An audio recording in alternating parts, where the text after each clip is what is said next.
Seperti di dalam Al-Quran Allah mengatakan, siapakah pengkhianat agama, yaitu golongan orang-orang yang mengabaikan atau menelantarkan anak yatim piatu dan fakir miskin. Itulah salah satu ayat di dalam Quran yang berbunyi sedemikian itu. Untuk itulah jiwa kami terpanggil, kesadaran kami terpanggil agar kami tidak menjadi pengkhianat agama. Karena sebesar apapun bentuk ibadah kita, sebanyak apapun amal perbuatan kita dalam bentuk ibadah apapun, jika kita tidak memperhatikan anak yatim piatu dan membiarkan fakir miskin, maka kita tergolong pengkhianat agama. Meskipun dalam catatan ini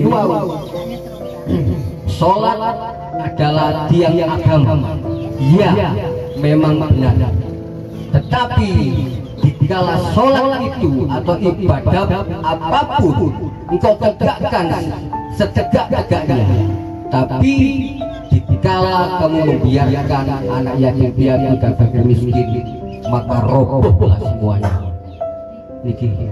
Jadi ini hanya penekanan pemanaan mawon agar kita timbul suatu kesadaran saling mengasihi, saling menyayangi itu sesama, terutama bagi orang-orang yang tidak mampu dan anak yatim piatu.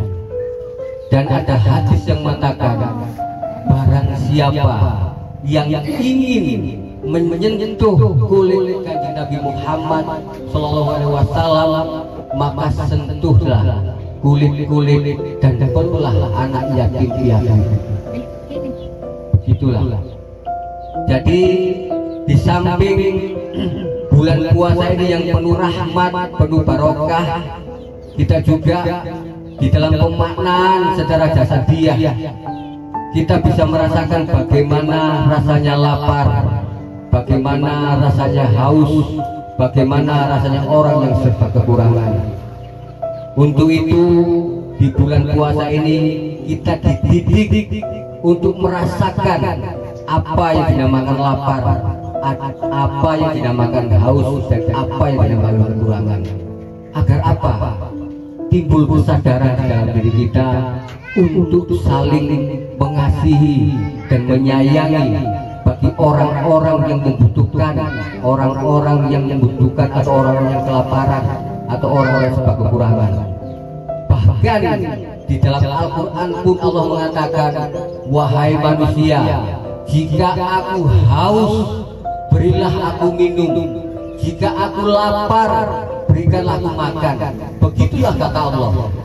Bukannya Allah itu haus dan lapar, tetapi pemaknaannya adalah Allah itu meliputi segala sesuatu. Allah meliputi segala manusia. Begitulah kata Al-Quran mengatakan, dikalah itu Allah mengatakan aku meliputi segala sesuatu, aku meliputi segala manusia, maka pemaknaan ayat itu adalah jika ada orang yang haus, maka berikanlah minum, jika ada orang yang lapar, maka berikanlah makan. Seperti itulah penegasan kata-kata kenapa paguyuban barokah ini di bawah naungan Padepokan Suku Kaliwasoto mengadakan acara ini. Semoga apa yang sedikit saya sampaikan dapat mengena di hati kula lan panjenengan sedaya, bisa menjadikan suatu kesadaran jiwa, kesadaran pengertian di antara sesama. Karena apa? Di dalam Islam ada 4 akhlakul atau kerukunan. Pertama, akhlakul yaitu ukhuwah Islamiyah, ukhuwah wahtoniyah, ukhuwah ihsaniyah, ukhuwah lil alamiyah. Jadi yang selama ini kita dengar hanya ukhuwah Islamiyah belum cukup. Kalau ukhuwah Islamiyah hanya kerukunan di antara umat Islam. Dalam prakteknya di dalam masyarakat yang homogen ini tidak bisa berlaku. Karena kalau hanya kerukunan sesama umat Islam, jika suatu contoh kita menolong orang di jalan sedang kecelakaan, apakah kita bertanya kamu agama apa? Jelas tidak. Masih ada ukhuwah yang lain, yaitu ukhuwah watoniyah, saling menghormati dalam tolong-menolong sesama suku bangsa atau beda bahasa.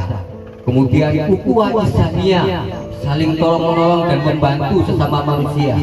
Kemudian ukhuwah lil alamiyah, saling memelihara dan membantu di antara alam semesta termasuk manusia, hewan dan tumbuhan. Moten mawon sedikit banyak apa yang saya sampaikan, semoga menjadi buah bagi kita semua, menjadikan suatu bentuk kesadaran